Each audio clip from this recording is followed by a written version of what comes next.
Bonjour à tous et bienvenue dans cette nouvelle vidéo.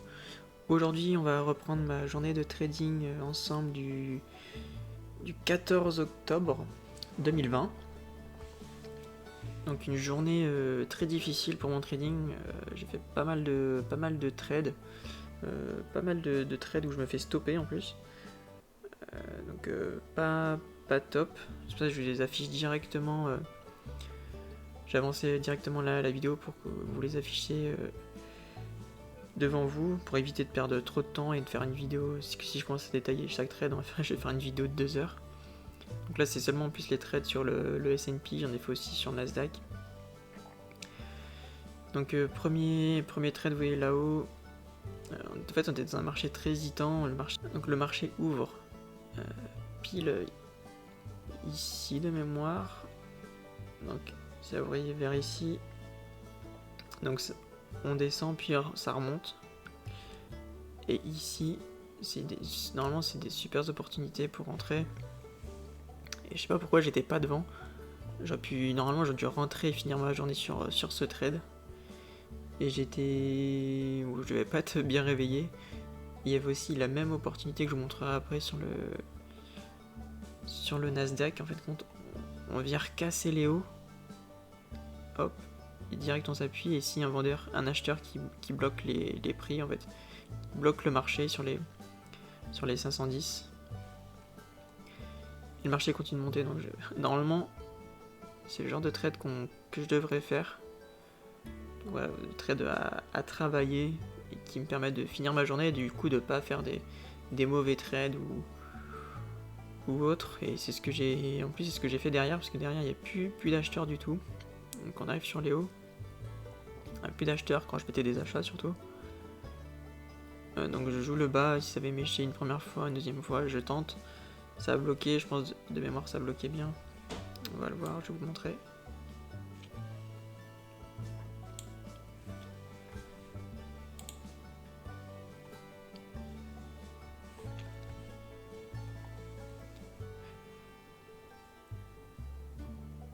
Voilà, donc on revient, on redescend un peu.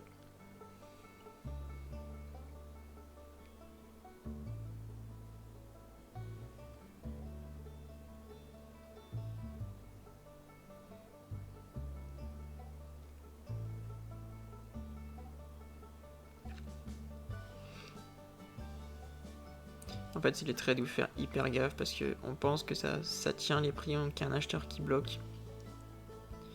Et le problème, c'est que ça pousse pas fort derrière en fait. Là, je me dis, ah si, c'est pas mal. Et je vois qu'il galère, surtout qu'on était en train de marcher qui redescendait. C'est pour ça que j'hésitais. J'avais mon curseur prêt à flatter, au final, je flatte pas. Moi, je lui laisse sa chance. Là, hop. Il y a les grosses ailes qui se sont mis devant mon prix d'entrée. Voilà, premier trade perdant. Enchaîner sur le deuxième. Pareil, je joue les mèches. Hop, je joue les mèches ici en bas. Voir si ça tient. Donc je suis prêt à intervenir. Je vois qu'il y a des tailles qui protègent un peu en plus.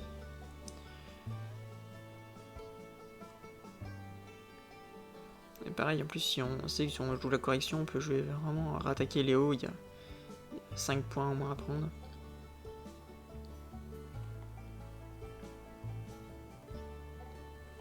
Les acheteurs qui arrivent en force en fait. Là, je sais que je suis tout en bas des mèches. Mais ça va encore. Il n'y a aucun acheteur présent. Je me suis précipité sur ce trade. Honnêtement, j'aurais dû attendre. Et essayer de chercher peut-être un meilleur prix.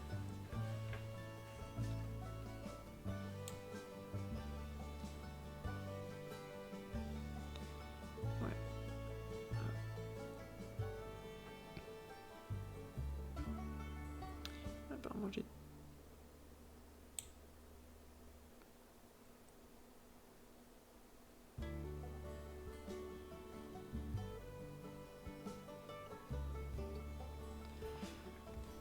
Là, j'ai joué le sommet. Le sommet est à 12,50 et j'ai 12 en tête. Du coup, je mets mon curseur sur 12,50 au cas où s'y revient.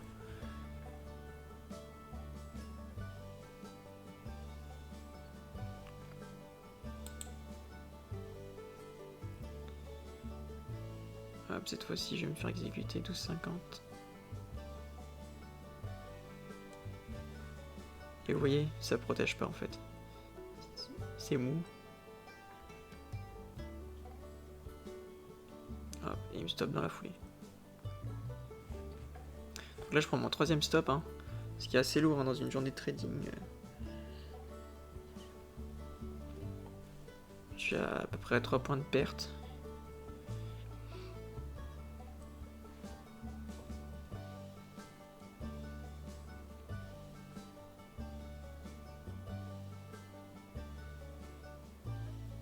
Bon, j'attends de voir s'il n'y a pas d'autres opportunités.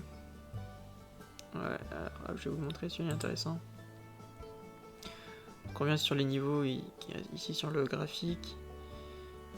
Je vois que ça bloque, il y a une grosse taille. Bon, ça vend quand même, mais ça bloque de l'autre côté.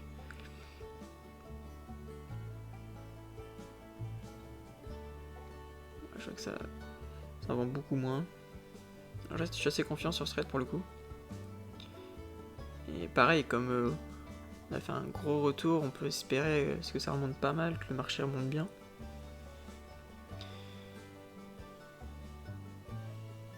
Donc j'ai à peine un point de gain, je mets mon flat. Le problème c'est que ça achète pas beaucoup plus.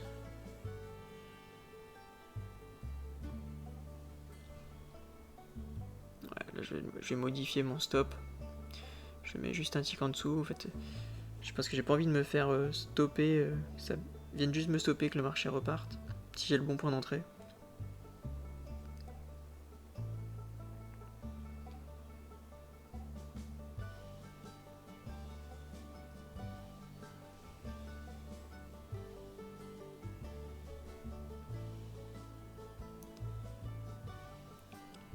Voilà, j'étais trop occupé à regarder ma sortie. En fait, il fait 1,5 point de gain. En fait, ici, les vendeurs, ils tiennent le marché, ça va pas beaucoup plus loin.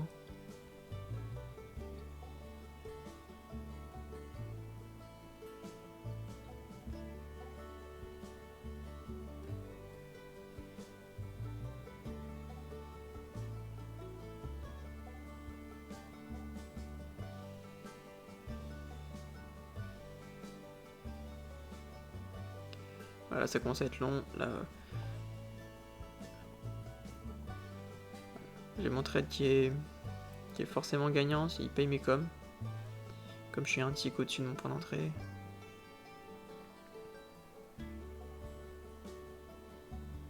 Les acheteurs qui tardent à se montrer. Et hop, je me fais stopper. En soi, je me fais stopper avec un tick de gain, donc les coms pour le broker sont payés, je perds pas d'argent. Mais c'est dommage. C'est dommage.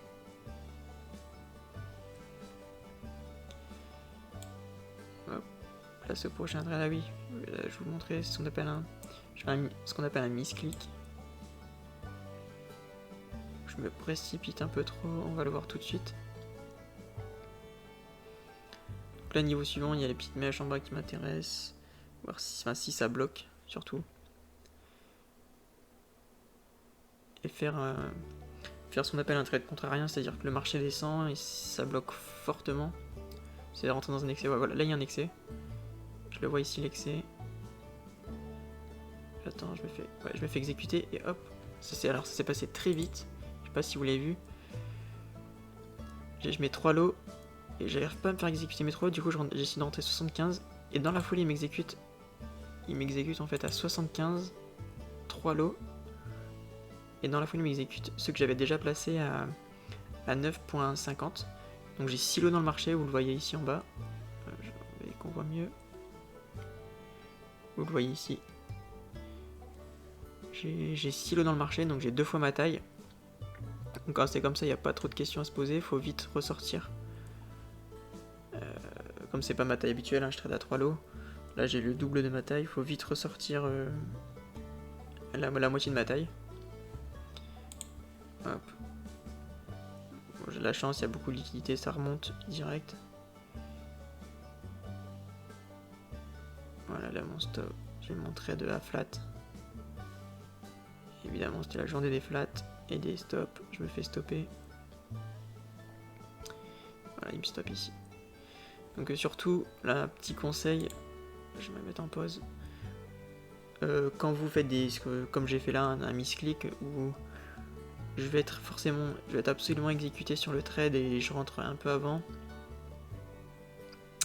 Si vous avez deux fois votre taille, ne cherchez pas à gagner forcément beaucoup sur ce trade, parce que si vous cherchez à gagner beaucoup, que ça se passe pas bien, vous êtes sur un trade perdant, faut pas oublier que vous avez deux fois votre taille, donc c'est deux fois la perte que vous prenez d'habitude. Donc ressortez la moitié directement, quitte à flatter, payer la commission broker, plutôt que de se prendre une méchante perte quoi, qui peut ruiner votre journée en plus pour le coup, ou même des fois on en a vu, enfin j'ai souvent vu beaucoup qui coupaient pas leur perte en plus, donc ils avaient deux fois, il y a des grosses pertes équivalent à deux fois leur taille. Voilà, donc ça ruine des comptes carrément. Voilà, assez vite on ressort sa taille. Voilà, évidemment, en plus je prends un flat derrière. Vraiment pas d'acheteur quoi.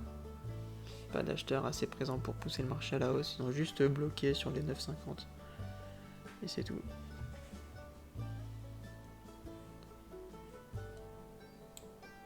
Je vais passer sur le trade suivant, je sais plus s'il y en a un.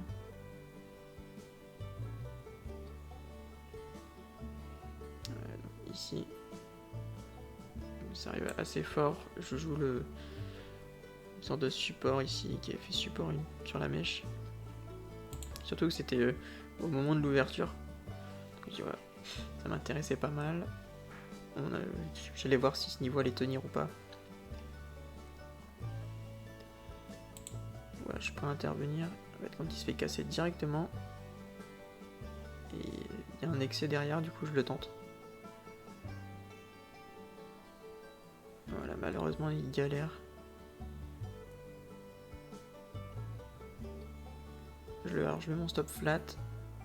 Et là je prends une mauvaise décision, c'est-à-dire que je le retire.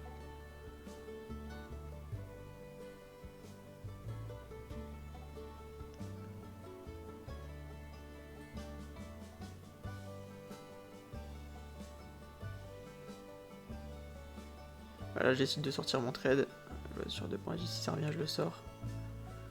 Parce qu'en fait, voilà, là je me fais sortir dans la foulée. En fin de compte, c'était une vraie tendance baissière. C'est-à-dire qu'il y a très peu de retour.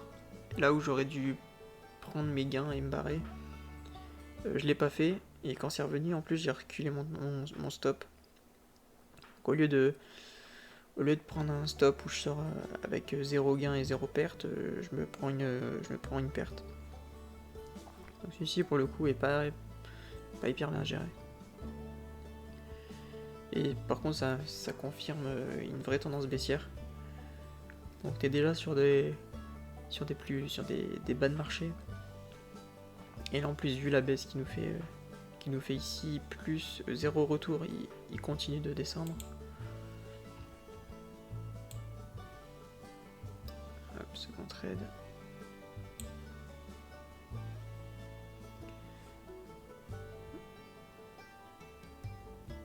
Voilà, je joue les bas. Et là, quand vous voyez ça, qu'il y a un bus devant vous comme ça, vous savez que vous n'êtes pas dans le meilleur trade du monde. En fait, il y a ce que j'appelle un bus. Vous êtes seul face à un bus, est-ce que vous vous mettez devant ou est-ce que vous vous cassez? La meilleure réponse c'est de se casser. Faut s'en aller quitte à prendre sa petite perte. Parce que le bus il vous écrase. Hein. Voilà, il m'a stoppé. Je vais vous le remettre.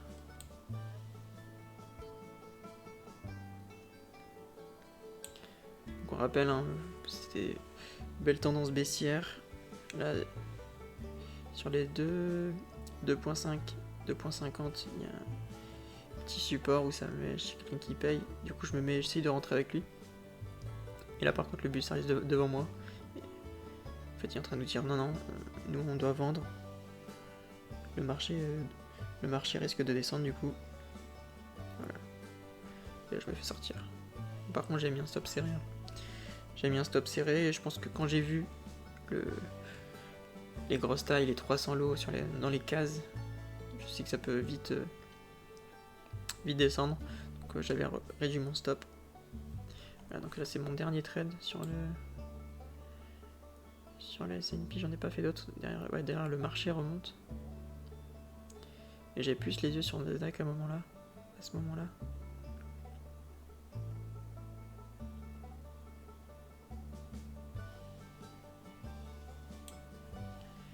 Je vais vous mettre directement mon screen du Nasdaq.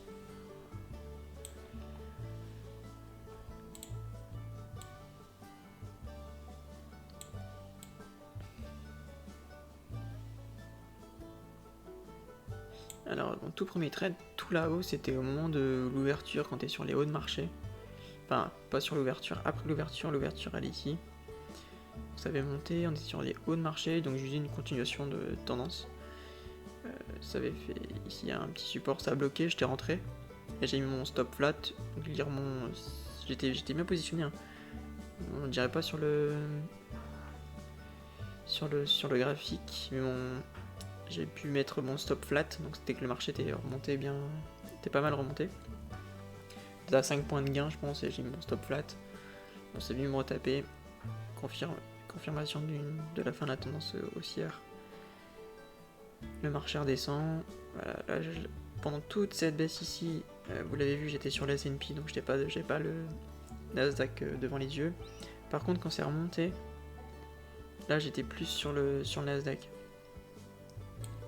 Comme il avait fait aussi des beaux mouvements de baisse, on voyait assez bien quand ça bloquait. Voilà, donc j'ai tenté un premier trade ici, je me fais stopper. Donc toujours j'ai 2,5 points de...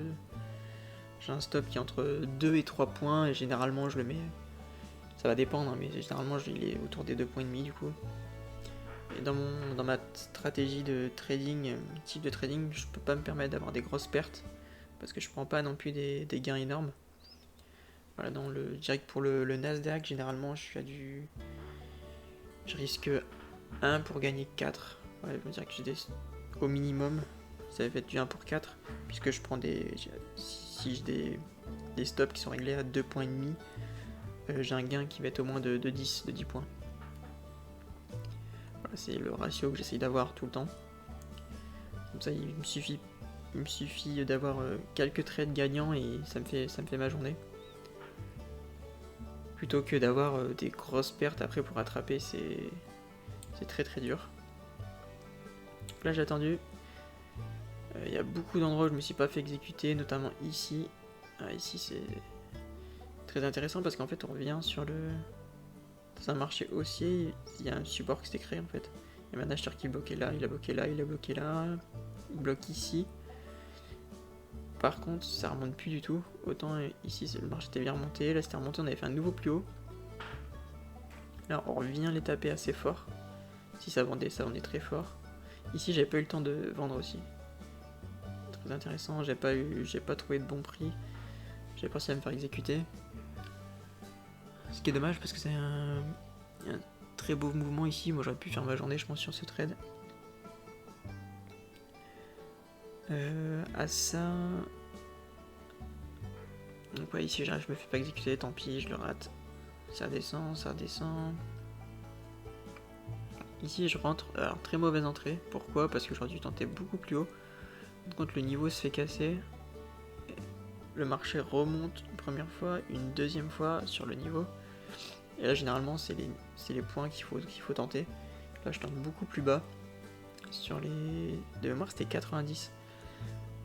Alors que j'aurais pu avoir 80, c'est 95 ici.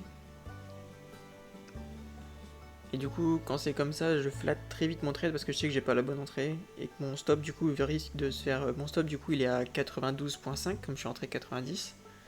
Et il risque de se faire taper vu que les vendeurs bloquent plutôt les prix sur les 95. Du coup, je le flatte très vite et bon, je me fais flatter.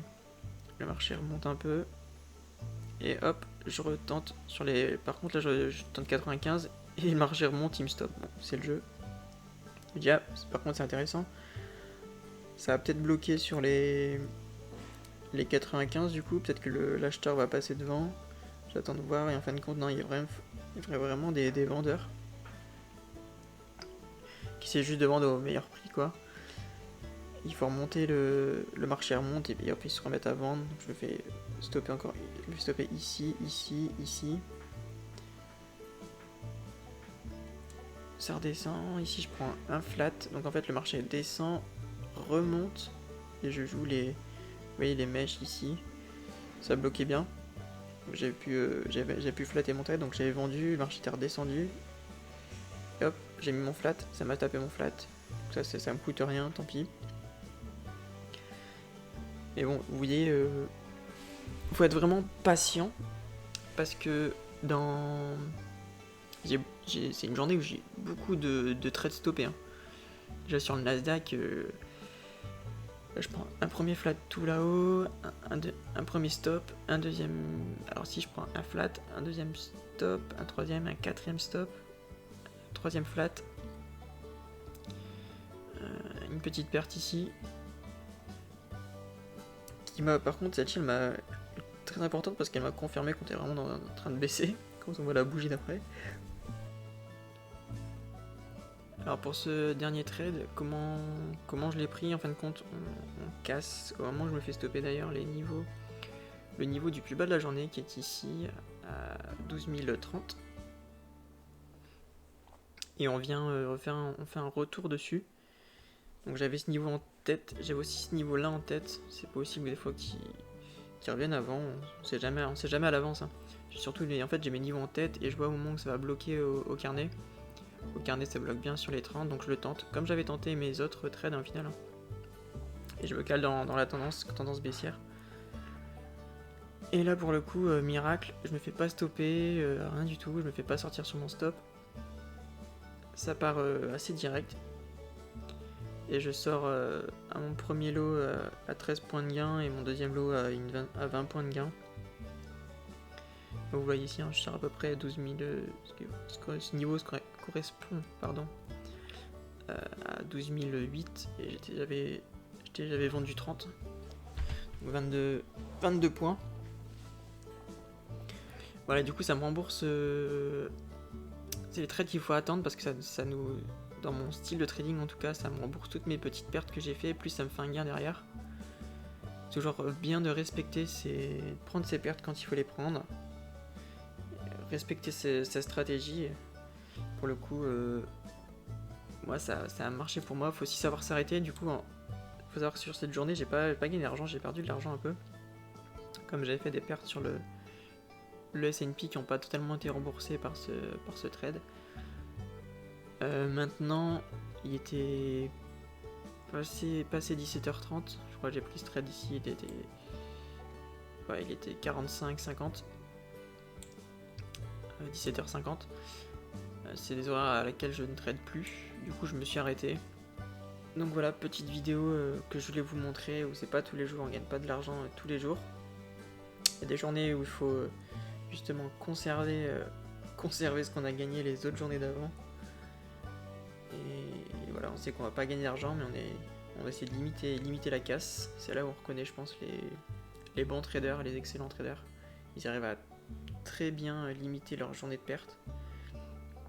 Ce sont des journées où on va gagner de l'argent, il y en aura d'autres. C'est pas sur cette journée-là que ça allait être la folie. N'hésitez pas à poser les questions en commentaire, je réponds à toutes les questions, que je publie des vidéos tous les 2 jours pour qu'il y ait du contenu régulièrement sur la chaîne.